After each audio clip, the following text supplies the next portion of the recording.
Bonjour, mon ami. So today we are going to continue with words in French. A house, une maison, la maison,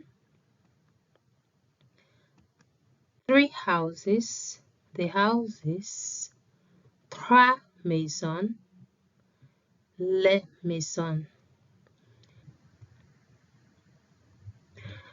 A hospital, the hospital, un hôpital, l'hôpital, deux hôpitaux, les hôpitaux. Okay, let's see some more complex phrases. A room in a hospital. Une chambre dans un hôpital.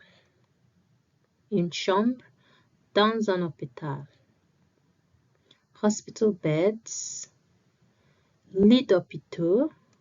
Lit d'hôpital. What will hospital beds in a room be? Lit d'hôpital dans une chambre. Lit d'hôpital dans une chambre.